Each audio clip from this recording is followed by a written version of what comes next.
কোরআনে কারীম শোনার আদব আছে না? কথা বলেন, কোরআন শোনার আদব আছে।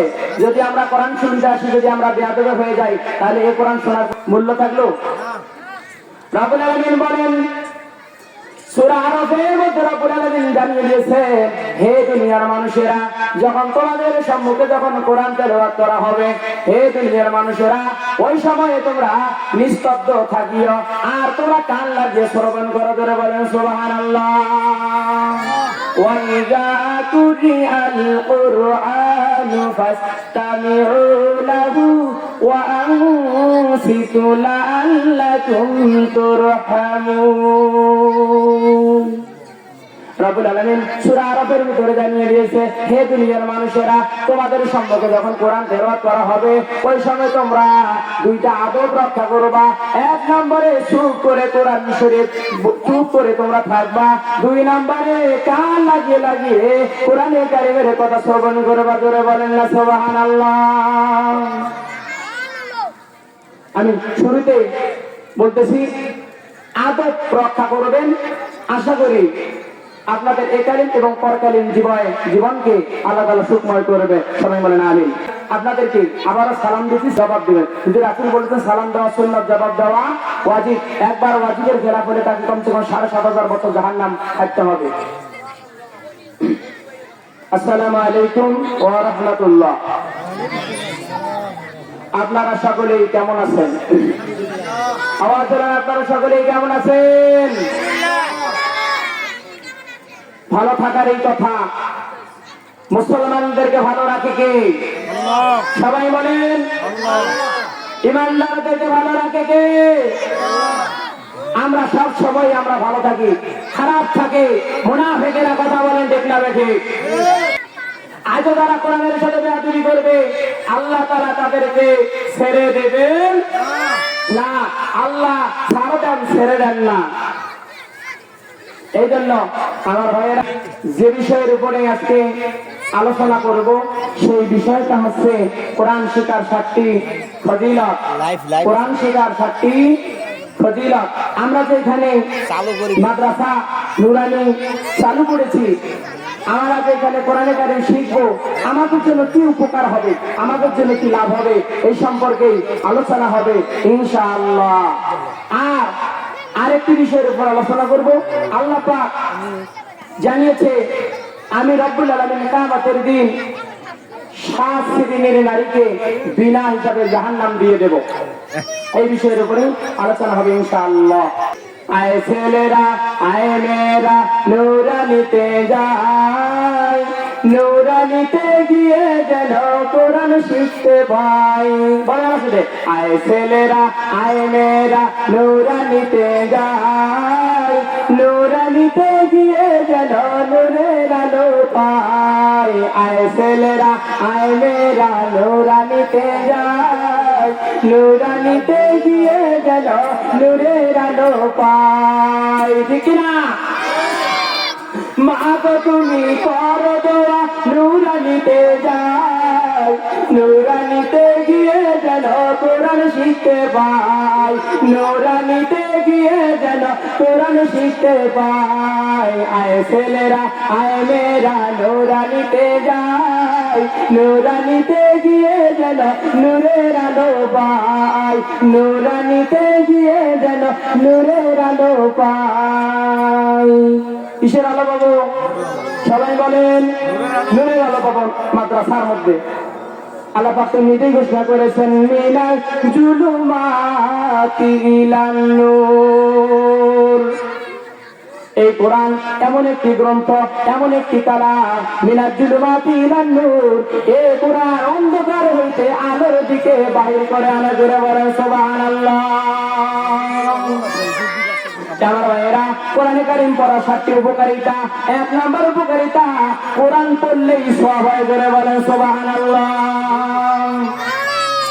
তাহলে কোরআন পড়লে কি হয়? কোরআন পড়লে সওয়াব হয়।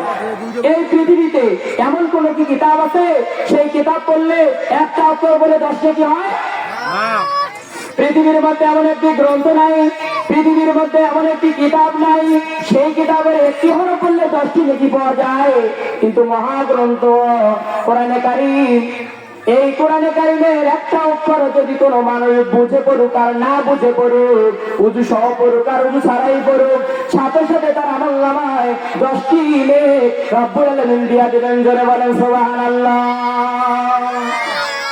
তাহলে 1 নাম্বার কোরআন পড়ার উপকারিতা, কোরআন পড়লে সওয়াব হয়। 2 নম্বরে কোরআন পড়ে আর পড়ায় যারা, এই 2 শ্রেণীর মানুষ সব চাইতে পৃথিবীর জমিনে দামি। জোরে বলেন সুবহানাল্লাহ।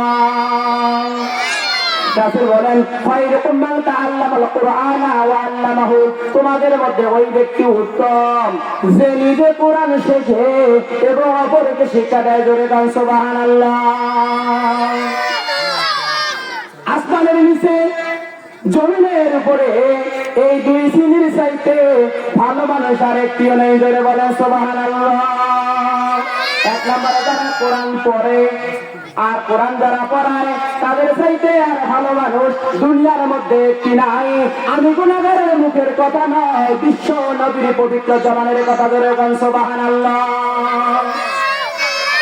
আর এরা 3 নম্বর কোরআনে কারীম যারা পড়বে, কোরআনে কারীম যারা শুনবে, আল্লাহ পাক বলেন নবী গো জানিয়ে দাও ওই কোরআন কিয়ামতের দিন তাদেরকে সুপারিশ করে আমি আল্লাহ পাকের জান্নাতে যাবে। জোরে বলেন সুবহানাল্লাহ।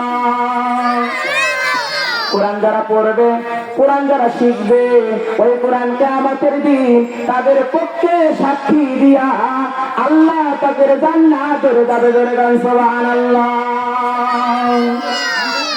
3 নম্বরে যারা কোরআন পড়বে, তা অনুযায়ী আমল করবে এবং তা অনুযায়ী জীবন পরিচালনা করবে, রব্বুল আলামিন বলেন নবী গো জানিয়ে দাও, জানিয়ে দাও কিয়ামতের দিন মুসিবতের কালে আমি রব্বুল আলামিন তাকে পুরস্কৃত করব। জোরে বলেন সুবহানাল্লাহ।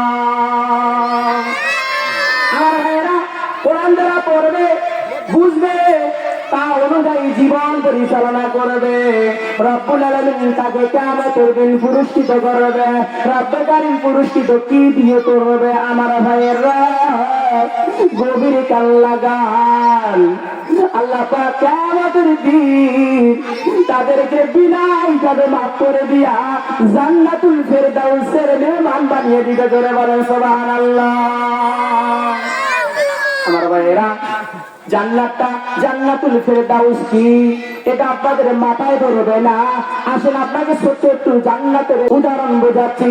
আল্লাহ পাক যতগুলো জান্নাত রেখেছে, জান্নাত একটা, জান্নাতের দরজা হলো 8টা, জাহান্নাম একটা, জাহান্নামের দরজা 7টা। আমার ভাইয়েরা ভিতরে ভাগ আছে, রুম করা আছে, যেমন পাপ তেমন শাস্তি, যেমন সওয়াব তেমন মর্যাদা থাকবে। আমার ভাইয়েরা আল্লাহ পাক বলেছে নবী গো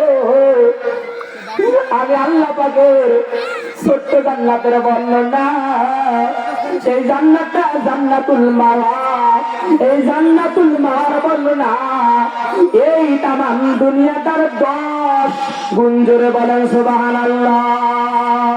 এই পৃথিবীটাকে 10 গুণ করলে যত বড় হবে জান্নাতুল মাওয়া তত বড় হবে। আল্লাহ পাক বলেন নবী গো জানিয়ে দাও আমি কিয়ামতের দিন পুরস্কৃত করব তাদেরকে জান্নাতুল মাওয়া দিয়া নয়, আমি আল্লাহ তাদেরকে জান্নাতুল ফেরদাউস দিয়া তাদেরকে পুরস্কৃত করায়া, নূরের তাজ পরায়া কোরআন পড়নেওয়ালা ব্যক্তিদেরকে আমি জান্নাতের দিকে ধাবিত করাবো। জোরে বলেন সুবহানাল্লাহ। শুধুমাত্র যারা কোরআন পড়বে, কোরআন শিখবে তাদেরকে নয়। রব্বুল আলামিন বলেন নবী জানিয়ে দাও যারা কোরআন পড়বে, কোরআন যারা শিখবে, ওই সমস্ত কোরআন পড়নেওয়ালা তালেবে ইলমের পিতা মাতাদেরকে নূরের তাজ পরায়া ওই কোরআন প্রেমী আমার বান্দা বান্দির সম্মানে তার পিতা মাতাদেরকে একসাথে জান্নাতে দিয়ে দেবো। জোরে বলেন সুবহানাল্লাহ। তাহলে কোরআন পড়লে তারা পুরস্কৃত হবে, কি দিয়ে হবে? তারা জান্নাতুল ফেরদাউসের মেহমান হবে। আমার ভাইয়েরা গভীর কাল লাগান। এবারে আসেন 6 নাম্বার, যারা কোরআন পড়বে, কোরআনকে যারা পড়বে, কেমন ব্যক্তির সম্মান আল্লাহ কোরআনের মতো বাড়িয়ে দিবে। জোরে বলেন সুবহানাল্লাহ। আর যারা কোরআনের বিরোধিতা করবে আল্লাহ তাআলা তাদের আমাদেরকে এই পৃথিবী জমিনে ধ্বংস করে দিবে। জোরে বলেন নাউজুবিল্লাহ। আমার ভাইয়েরা দেখেন, কোরআনের কাছে এসেছিল হযরত ওমর রাদিয়াল্লাহু তাআলা আনহু, কত বড় কাফের ছিল চিন্তা করেন। আমরা এমন চিন্তা কিন্তু কেউ করি না। হযরত ওমর ছিল কত বড় কাফের। হযরত ওমর কোরআন ধরার কারণে আল্লাহ তাআলা তার সম্মান এত বেশি করে দিয়েছে, পৃথিবীর জমিনে বেঁচে থাকতেই জান্নাতের সার্টিফিকেট দিয়েছে। জোরে বলেন সুবহানাল্লাহ। আমার ভাইয়েরা, একান্ত আপনজনেরা এই কোরআনের সাথে বিরোধিতা করেছিল আবু জেহেল। আচ্ছা বলেন পরিণামটা কেমন হয়েছিল? আবু জেহেল কোরআনের সাথে বেয়াদবি করার কারণে আল্লাহ আবু জেহেলকে ধ্বংস করে দিয়ে পৃথিবীর জমিনে অপমানজনক মৃত্যু দিয়েছিল। জোরে বলেন নাউজুবিল্লাহ। আল্লাহ পাক এই আবু জেহেল কোরআনের সাথে বেয়াদবি করার কারণে তাকে এমন একটি মরণ আল্লাহ দিলেন, তাকে টয়লেটের মধ্যে আল্লাহ মরণ দিলেন। যেদিন আবু জেহেল মৃত্যুবরণ করে ওই দিন তাফসীর গ্রন্থকার বলেন 100 বার 200 বার নয়, 500 বার পাতলা পায়খানা করে টয়লেটের মধ্যে মারা গেছে। জোরে কান নাউজুবিল্লাহ। আজ যে নাস্তিকরা এই কোরআনের সাথে বেয়াদবি করবে, কোরআন থেকে বিসমিল্লাহ করে দেওয়ার ষড়যন্ত্র করবে, আল্লাহ পাক মারা যান নাই। আমার আল্লাহ অন্ধ না, আমার আল্লাহ পঙ্গু না, আমার আল্লাহ ন্যাংলা না, আমার আল্লাহ হলেন আলিমুন বিজাতি সুদূর। কথা বলেন ঠিক না ঠিক? আমার আল্লাহ যদি ইচ্ছা করে আজকের নাস্তিককেও আবু জেহেলের মতন মৃত্যু দিতে পারে। কথা বলেন ঠিক না ঠিক? আমার ভাইয়েরা, কোরআনের সাথে বেয়াদবি করা যাবে না। কোরআনকে ধরলে আল্লাহ সম্মান বাড়িয়ে দিবে। আমার ভাইয়েরা রে, গভীর মনোযোগ লাগাও। যারা কোরআন আপনি খালি মসজিদে মানবেন তা হতে পারে না। কোরআন আপনি মাদ্রাসায় মানবেন তা হতে পারে না। কোরআন শুধুমাত্র মসজিদের মিম্বারে মানবেন তা হতে পারে না। কোরআন দিয়ে রাষ্ট্রের কাজ করতে হবে। কোরআন দিয়ে পারিবারিক সাংসারিক জীবন চালাতে হবে। এক কথা আমি বলতে চাই, আপনার জন্ম থেকে নিয়ে মৃত্যু পর্যন্ত কোরআন দ্বারা পরিচালিত করতে হবে। কথা বলেন ঠিক না ঠিক? যারা কোরআন দিয়ে বিচার ফয়সালা করে না, কোরআন দিয়ে রাষ্ট্রের কাজ করে না, আল্লাহ পাক নিজেই ঘোষণা করে দিয়েছেন সূরা মাইদার ভিতরে। রব্বুল আলামিন ঘোষণা করেন, ওয়া মান লাম ইয়াহকুম বিমা আনজালাল্লাহ ফাউলাইকা হুমুল কাফিরুন। বলেন আল্লাহু আকবার। আল্লাহ পাক পরের আয়াতে বলেন, ওয়া মান লাম ইয়াহকুম বিমা আনজালাল্লাহ ফাউলাইকা হুমুজ জালিমুন। আল্লাহ পাক আরো একবার জবাব দিয়েছেন, ওয়া মান লাম ইয়াহকুম বিমা আনজালাল্লাহ ফাউলাইকা হুমুল ফাসিকুন। আমার বাবাজিরা গভীর মনোযোগ লাগান। রব্বুল আলামিন ঘোষণা করে দিলেন, যারা কোরআন দিয়ে বিচার ফয়সালা করে না, কোরআন দিয়ে যারা ন্যায় বিচারগুলো করে না, রাষ্ট্র চালায় না, ইউনিয়ন পরিষদ চালায় না, এলাকা চালায় না, রব্বুল আলামিন নিজেই ঘোষণা করে দিয়েছেন যে তারা জালেম, তারা কাফের, তারা হলো ফাসিক।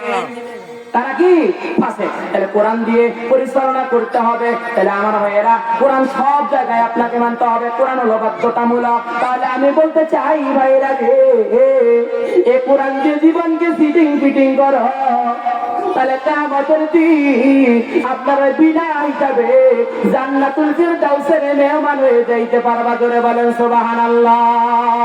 আমার ভাইয়েরা, যারা কোরআনে কারীম যারা এই পৃথিবীর জমিনে পড়বে না, সে সমস্ত গার্জিয়ানদেরকে কিয়ামতের দিন ধরা হবে, সন্তানগুলো জাহান্নাম যাবে। আর বলবে রব্বুল আলামিন, আমরা আজকে জাহান্নাম যাব কেন? আমাদের আব্বা আম্মা তো কোনোদিন নামাজের কথা বলে নাই, কোরআনের কথা বলে নাই। ইয়া আল্লাহ, ইয়া রাব্বে কারীম, আমরা আজকে জাহান্নাম যাব কেন? তারা যদি নামাজের কথা বলতো, তারা যদি কোরআনের কথা বলতো, তাহলে আমরা দিনে শিক্ষিত হতাম, তাহলে আজকে আমাদেরকে জাহান্নাম যাওয়া লাগতো না। ইয়া রাব্বে কারীম, যদি আমাদেরকে জাহান্নাম যেতেই হয়, তাহলে আমাদের পিতামাতাকে আপনি আমাদের কাছে এনে দেন, আর জাহান্নামের দরজার মধ্যে আপনি শোয়া দেন। আমরা বুকে পিঠে ঘুরে দিয়ে তাদেরকে অপমান করে পায়ের তলে পেশে দিয়ে আমরা তোমার জাহান্নামের মধ্যে চলে যাব, কিন্তু তার আগে আমাদের পিতা মাতাদেরকে আমরা একটু ছাড় দেব না। তাহলে আমার ভাইয়েরা, তাহলে বলতেছিলাম বাচ্চা কোচ্চাকে কোরআন শেখাতে হবে, তাহলে এই সন্তানগুলো তোমাদের জন্য ভবিষ্যৎ জীবনে ভালো হবে।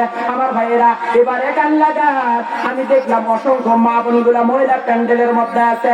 এ মা, তোমরা শুনে রাখো, আল্লাহ পাক রাসূল বলেছেন, তিরমিজি শরীফের হাদিস, তিরমিজি শরীফের হাদিস, রাসূল বলেন, শাস্তির নারীকে আল্লাহ বিনা হিসাবে জাহান্নাম দিয়া দিবে। এ মা, যারা শুনতেছো গভীরে কান লাগাও। এক নম্বরে হলো হান্নানা। তাই হান্নানা এমন একজন নারী, যে নারী শুধুমাত্র বলে আমার জন্য খরচ করো, আর পরিবার অন্য কারোর জন্য খরচ করার দরকার নাই, এমন নারী নবীজি বলেছেন বিনা হিসাবে জাহান্নামে। জোরে বলেন নাউজুবিল্লাহ।